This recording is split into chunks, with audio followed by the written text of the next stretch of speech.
Generic मेडिसिनच्या माध्यमातून कमी दरामध्ये गुणवत्तापूर्वक औषधाची लोकांपर्यंत पोहोचण्यासाठी प्रधानमंत्र्यांचा भर असेल, किंबहुना आपल्याला कोविडच्या काळामध्ये निशुल्क दिलेली वॅक्सिन असेल, या सर्व गोष्टी आरोग्य क्षेत्राला खऱ्या अर्थाने जनसामान्यांच्या फायद्यासाठी करून देण्याचं काम नक्कीच प्रधानमंत्र्यांनी केलेलं आहे।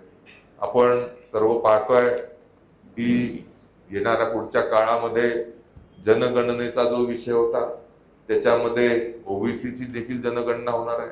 ओबीसी समाजाला त्या निमित्ताने संविधानिक दर्जा कमिशनला निर्माण करून देण्याच्या माध्यमातून आपल्या आदिवासी बांधवांना, आपल्या मागासवर्गीय बांधवांना या मुख्य प्रवाहामध्ये आणण्यासाठी ज्या मूलभूत सुविधा, ज्या मूलभूत गरजा होत्या त्याला संविधानिक दृष्ट्या मार्गी लावण्याचं काम ह्या 11 वर्षाच्या काळामध्ये मोदीजींच्या नेतृत्वामध्ये या सरकारने नक्कीच केलं आहे। आणि ह्या सर्वांच्या माध्यमातून नक्कीच आपला एक प्रगतिशील भारत निर्माण झाल्याशिवाय राहणार।